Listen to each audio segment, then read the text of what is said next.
हमें आदत, हम दुखी कभी नहीं होते। हाँ, लेकिन वो जो आपने कॉल ली थी उसमें एक काफ़ी हद तक उसकी शुरुआत तो हो चुकी है शायद। अब ये जो मूव आ रहा है, इसको प्योर काउंटर ट्रेंड रैली माना जाए या एक बहुत बड़े और सुपर ट्रेंड की शुरुआत हो चुकी है आपके हिसाब से? क्या व्यू रहेगा? अभी भी उस पर निर्णायक बात करना अपरिपक्वता हो सकती है।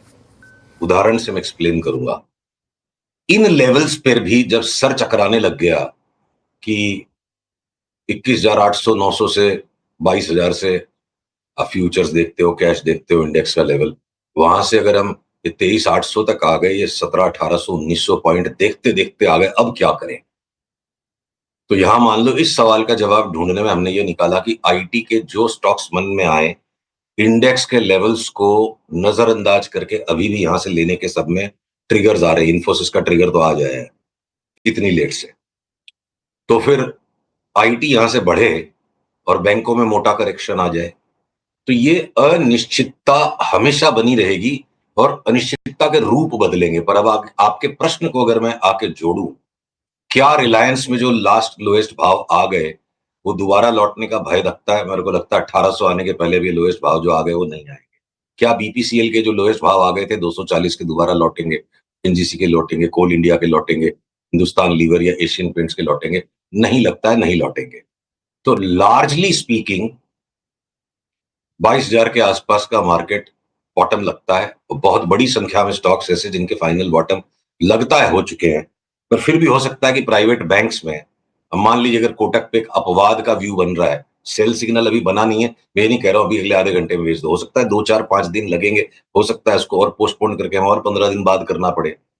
पर लार्जर पैटर्न को देखते हुए लगता है कि कोटक वापस 1500 के भी नीचे चला जाए जो लास्ट 1500 गया था। तो individual stocks with in sectors, सब सेक्टर्स में अभी भी डिसअपॉइंटिंग मूव्स आ सकते हैं। उस एक डिसअपॉइंटमेंट को हम जहां ढूंढ रहे हैं कि प्राइवेट सेक्टर बैंक्स, अगला करेक्शन जो भी आए उसमें प्राइवेट सेक्टर बैंक्स को हम हो सकता है शॉर्ट कर दें और पीएसयू बैंक्स को करेक्शन के बाद दोबारा से बड़ी तेजी के लिए ले लें। तो इसलिए अनुज, हमें सावधान रहते हुए परत दर परत बाजार को लगातार काम करना पड़ेगा।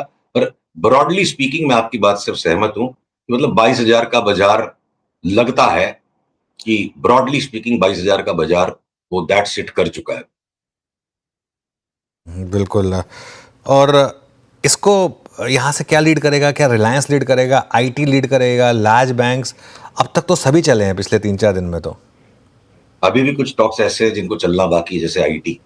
अब जो आईटी पे मान लीजिए भर्त्सना हुई हमारी, 2,000 पे इन्फोसिस में बोल दिया 1,200 तक भी जा सकता है। ये तो बोला नहीं था 1,200 जाएगा और मार्च के महीने में आएगा, मार्च के महीने में 1,500 तक आ गया। तब हो सकता है कि इन्फोसिस यहां से वापस नया हाई दिखाए, वो 1,200 वाले भाव 2026 की मंदी में आएंगे। तो एक लीड और लैग आगे पीछे चलते रहेंगे अनुज, बट लार्जली स्पीकिंग देखिए जो लार्ज कैप स्टॉक्स हैं, रिलायंस जैसे स्टॉक 50% अगर बढ़ जाते हैं, ओएनजीसी जैसे स्टॉक्स जो है लार्ज कैप पर सेकंड टीयर में आते हैं, उनमें अगर ऊपर में 70% तक का अपसाइड दिखता है, तो जो छोटे वाले स्टॉक्स है, अभी मैं खाली फ्यूचर्स की लिस्ट की बात कर रहा हूं, कि सेल जैसा स्टॉक यहां से 3 गुना हो जाए, एनएमडीसी 3 गुना हो जाए, तो रेंजेस ऑफ पोटेंशियल रिटर्न्स हैं commensurate to the potential returns, उनकी रिस्क भी उसी अनुपात में ज्यादा है। अब अगर आप जैसे भी थोड़ी देर पहले हेल्थ केयर में आपकी बात हो रही थी, तो अगर मैं बोलूं कि अपोलो हॉस्पिटल्स में खाली एक रिबाउंड आएगा और वो पुराने हाई को टेस्ट करेगा, उससे ज्यादा शायद नहीं जाए। पर आपके ये जो डायग्नोस्टिक्स की कंपनियां हैं सारी की सारी, ये सब 70 80% अगर बढ़ जाए, तो अलग अलग साइज के स्टॉक्स सेम सेक्टर में भी अलग अलग टाइप के रिस्क रिवॉर्ड का सेटअप देंगे। तो लीड लैग के बारे में अभी निश्चित तौर पे कहना, और शायद ये लीड लैग टर्म जो है ना कंफ्यूज कर जाएगा, इसलिए मैं उसको अवॉइड करना चाहता हूँ। सुशील जी, ये मेटल्स जो